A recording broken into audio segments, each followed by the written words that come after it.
particular, whoever the young lady is who wants to be a wedding planner, I'm getting married next year, and if I can get a discount. I was 16 years old, and my best friend Adam and I were obsessed with magic. We lived and breathed it. And one night we were still up doing magic at 3 a.m., running on nothing but caffeine and card tricks. And I turned to Adam and I said, can you imagine, wouldn't it be amazing if someday we could make a living doing magic? And I'll never forget, Adam turned to me and he said, that sounds terrible. Professional magician was not his idea of success, but it's all I ever wanted. Adam went on to become an art teacher. I have friends who are professional musicians, corporate analysts, accountants, dancers, yoga instructors, actors, DJs. One guy I know is a professional comedy contortionist. He supports a wife and family and he's a normal guy. Ish. There isn't one rigid definition of success. Success is subjective, and what it means varies greatly from one person to the next. There are people who come to my show, they laugh and clap and drop their jaw in amazement, and they come to me after and they say, wow, we had such a great time. And then they ask, but what's your real job? Yeah, I'm asked how much do you make for a living? Can you support yourself? Questions that would be rude to anybody else. But there are people who apparently can't fathom the idea of any job that doesn't involve a suit and tie, an office, 9 to 5, and a 401k. And there's nothing wrong with that job, if that's what makes you happy. But on the flip side, I get emails from people who have comfy corporate jobs with health insurance and retirement plans, who want to quit those jobs to be a magician or a comedian or an actor. Now, don't misunderstand. Success is not all about your job description. But since you spend the majority of your life working, being passionate about your job and being happy at work is something that you will find in almost all, if not all, success stories. Very few people became successful doing something that made them miserable. So the first major idea I'd like to share is this: be flexible. That goes double for yoga instructors. Be flexible in your idea of success. There isn't just one way to be successful. Now, when I was invited to give this speech, I called up my 17-year-old little sister. And I asked, if someone like me was speaking at your graduation next year, what would you want me to talk about? And she said, Brian, talk about your failures. But she said, in high school, we're taught that the worst thing you can do is fail. Don't fail a quiz. Don't fail a test. Don't fail a class. You'll never get a job. You'll ruin your life. So in that spirit of failure, I have a story. I was giving my first ever stage performance in front of 100 or so people, and I would be doing a classic of magic. You've probably seen it before. It's called the cups and balls. 3 cups, guy places the ball underneath one of the cups, mixes them around, you have to guess which cup has the ball in it. So the ball appears, it disappears, it jumps from one cup to the next, and every version of this classic of magic that's been around for thousands of years has some sort of large object, a surprise ending, usually a piece of fruit that shows up underneath one of the cups. I was going to use a potato. The moment came when I had to secretly get the potato out of my jacket pocket and sneak it under a cup. I had never worn that jacket before. I'm not sure I'd ever worn a jacket before. And as I tried to get the potato out of my pocket, it got caught on the lining. I had but a split second to get it out in front of 100 people while the audience wasn't looking and sneak it under that cup. So in that moment of panic, I yanked the potato with all of my might.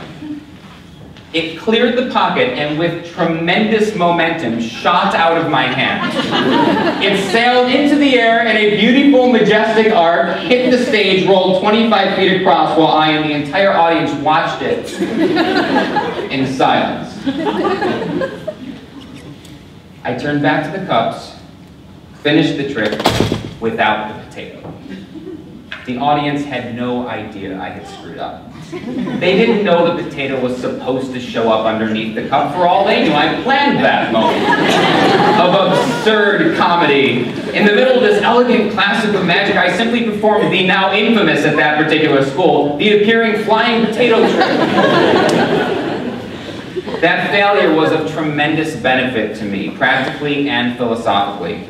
As a practical matter, I learned that I had to rehearse more, and that I should rehearse while wearing the same clothes I would be wearing on stage, something I still do to this day. More importantly, I learned that failure is okay. In fact, failure is necessary. Though I'm aware of the cliche, it is through failure that we learn how to succeed. And so the second major idea is this: don't waste your energy trying to avoid failure. Failure is not the opposite of success. You will fail and you will be okay.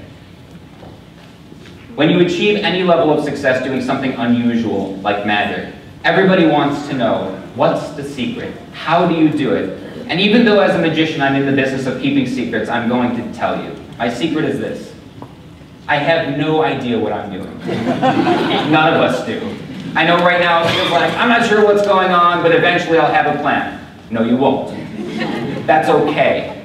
None of us really know what's going on. My story isn't a roadmap or a blueprint. All I can do is offer a few pieces of wisdom that have worked for me and seem to work for others, so here they are.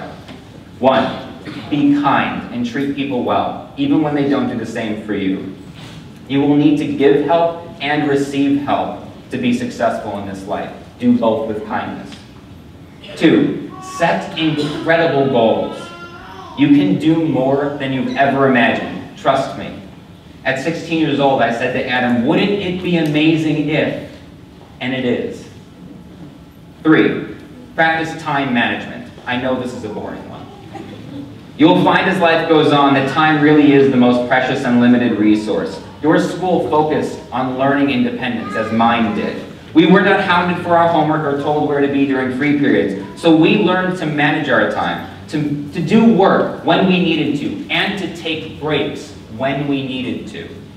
Continue to work on this skill, it will serve you well. 4, learn your strengths and play to them. This one is important. Put your energy into things that you do well, instead of wasting energy on things that you don't. For example, a lot of people save money by fixing things around the house themselves. A lot of people are good at that, and so they save money doing it. I don't even know how to hold a screwdriver. So I have to hire people to hold screwdrivers for me. And I use this time that I save practicing magic, playing music, and writing jokes, things that make me happy and support my family. And 5, lastly, there's simply no substitute for hard work and persistence. You've heard it before, but there is no easy way, and there are no shortcuts. And so as you head out into the next stage of your lives and begin to think about what you want to do and who you want to be, remember, there's no rigid definition of success. You will succeed on your terms and yours alone. Don't waste energy trying to avoid failure. Your failures will inform your success. Be kind, use time wisely, pursue your passion, play to your strengths, work hard, and 1,000 more cliches. But most of all, be happy.